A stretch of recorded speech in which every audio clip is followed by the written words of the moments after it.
Hello and welcome to the first video in our series looking at Martin Luther's text, The Freedom of a Christian, written in the year 1520.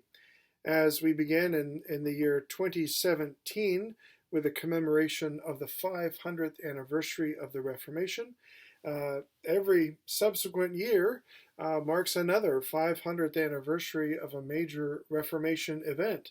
So the events didn't end in 1517, 1518, 1519, 1520, all mark significant events. And likewise, the church has been commemorating those significant events. 1520 allows us to look at the treatise A Freedom of a Christian. In general, though, not only to mark the Reformation anniversary, Bishop Elizabeth Eden has sent an invitation to the ELCA to study this text because 1520 is also an election year in the United States. And freedom is a concept that's very important to us as citizens of the United States. And it's here in this treatise that Martin Luther reflects on the true meaning of freedom and lays out the biblical foundations of our understanding, and does so in a way that draws a connection between freedom and discipleship. And so she thinks, and I think she's right, that for Lutherans to study this text, to see how Luther explains freedom in the context of its biblical roots, will be very helpful for us as Lutherans in the 21st century as we seek to find our ways as faithful citizens here in the United States. The resources that we're using are ones that have been made available free of charge by the ELCA, and you can access the webpage www.elca500.org. That'll be printed in the newsletter as well as the text below here, but just go to that website and you can obtain a free copy of the recent translation and historical background by Timothy Wingert, as well as the study guide that was put together for the Director of Theological Education of the ELCA. We'll be using them in our multi-week study here for the Adult Forum. And I think you'll find them helpful as we go along both in the videos and throughout the week. Let me say a word about the format. Since we're not able to get together on Sunday morning for the Adult Forum, instead of having nothing at all, we're just doing what educators across our city and across our nation are doing, and that is to provide some opportunity for continued Christian education and a limited, albeit format, for question and answer. The format of YouTube, where we are posting these videos, allows you to make comments or post questions in the space below. And so you as a member of Kuntz are invited to pose your comments or to pose your questions either to me or to others, and then to engage each other in that chat feature. Similar format as you're probably familiar with using with Instagram or Facebook. And so until we're able to gather safely and use that time on Sunday morning for the Adult Forum again, from time to time I'll be posting these videos as a way to continue with our task of growth and discipleship through Christian education. I want to thank Chad Picca for his help in getting this set up, setting up the YouTube channel and walking me through how to post these videos. So thank you to Chad and the other members of the media and tech crew. The purpose of this video is to give you a brief historical introduction. So this is the first video of this series that'll help set the historical context of the text, Freedom of a Christian. In the text that will follow this, I'll outline the broad theological themes of the Freedom of a Christian, as well as lay out the readings for the coming week. So these first two videos are meant to be your introduction, your jumping off point to get started. Let's talk about the text then and the role that it plays in the Lutheran Reformation. By 1520, the Reformation has already gotten underway and been underway for 3 years. In 1517, Martin Luther became aware of the selling of indulgences in his area, and the selling of indulgences was fundamentally contrary to canon law. By canon law, we just mean church law. There's a secular law that's set up by the government. The church also has its own set of rules and regulations, which in the Middle Ages was quite extensive and in some cases even predates the foundation of secular rule. But canon law expressly forbids the selling of any church office or sacrament or any kind of church benefit. And so Martin Luther did his duty as a priest and as a professor by calling out this abuse of the church's practice of indulgence. Now, an indulgence is simply, well, it's what it sounds like. The church allowing you to find an alternative way of working off the penance that had been already imposed by the church. So, very briefly, canon law says, here's the standard. If you fail to meet this standard, let's say fasting on Friday or during Lent is the law. If you fail to do that, there is a penance for that. So you might need to do so many prayers, or you might be asked to extend your fasting, or you might be asked to do this good work, whatever it is, to show externally that you have contrition for your sin. These were largely standardized. There were confession manuals often to help pastors decide the severity of things and help contextualize this.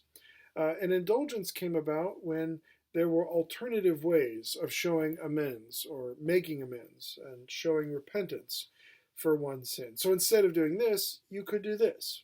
So the Pope might announce an indulgence, or a bishop might announce an indulgence for a special project. So find out the foundation of the cathedral on the northwest side is not good, and you got to raise money. Instead of extending your fast for 40 days, you might make a contribution to the capital campaign of the cathedral, important work of the church, and the bishop would say, okay, this donation will take the place of that penance. But as founded, it's really only for overcoming the penalties imposed by the church. There's no sense here of overruling God's decision. That's originally as intended. So when Luther protested this, he certainly had church law on his side, but little did he know that the Pope was suspending his own rules related to the selling of indulgences and allowing them to be sold in Germany. In hindsight, we see this as the moment that kicked off the Reformation, the posting of the 95 Theses, calling into question the Pope's authority over the interpretation of Scripture. Now, that's a little bit of a stretch, and many more things happened in the steps between there. So in 1518, for instance, Luther published his sermon on indulgences and grace, which really made the more popular argument that he made in an academic way in the 95 Theses. But this sermon spread like wildfire, and really more than the 95 Theses was responsible for bringing Luther's concern to the attention of the wider church. Moreover, when Luther discovered that the Pope was in fact behind the selling of indulgences, it really called into question his certainty that the Pope was sincere as a Christian and able to do his job.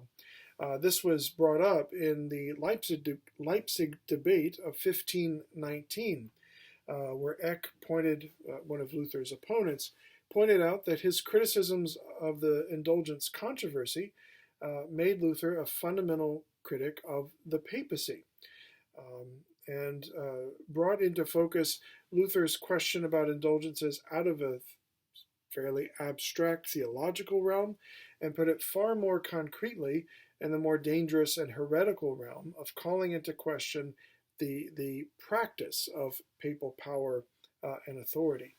Luther realized that for what it was, and then what follows in 1520, the year after the Leipzig Disputation, when Eck framed Luther's criticism this way, were three radical treatises, as scholars call them, all in the span of this year, 1520. The first is Luther's address to the nobles of the German nation, where he calls on the German nobility to fulfill their oath of office to protect and defend the church, to become involved in reform, because Luther is no longer convinced that the Pope or the bishops will themselves engage in the kind of reform that's necessary, and rather than let it die, then the nobility need to fulfill their role to protect and defend the church teaching, as good Christians need to step up.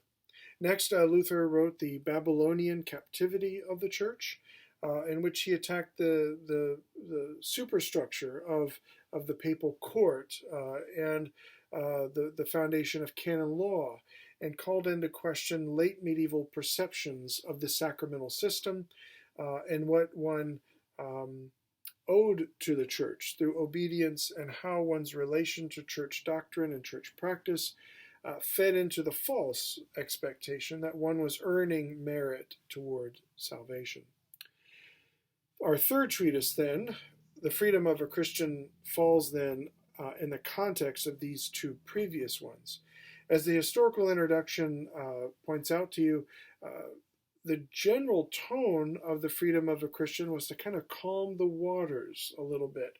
Luther makes a direct appeal to the Pope. Luther saying, I'm not doing anything that is outside of the church or church doctrine, and certainly not anything out of the parameters given to me as a pastor, professor of the church. As a teacher of theology, Luther says, I have the right and indeed the obligation to speak out on these issues and to point out problems where I think they exist. So Luther's appeal in The Freedom of a Christian is written directly to the Pope, at least ostensibly in the introduction, to make a distinction between the criticisms that Luther makes of the institution of the papacy and the broader structure of the institutional church, and not frame this as a personal attack against Pope Leo X. Now, scholars debate whether this was a sincere claim by Luther, or if it's merely an attempt to avoid excommunication. In the end, it's a rather moot point, because we know that probably this letter was not read by Leo X, and it seemed to have zero effect on the outcome that seemed predetermined. In June of 1520, Luther was sent a warning that if he didn't immediately recant, that is, take back his statements, he would be excommunicated. And we know that the papal bull would come out in 1521, which would then lead to the Diet of Worms, 1521, and an imperial diet or congress, which led to, in fact, Luther being declared a heretic of the Holy Roman Empire. So the state and the church claiming Luther as an enemy of both the state and the church. And the rest is history, as they say, setting the very dire consequences of the rest of the 16th century and the split in the church that will occur.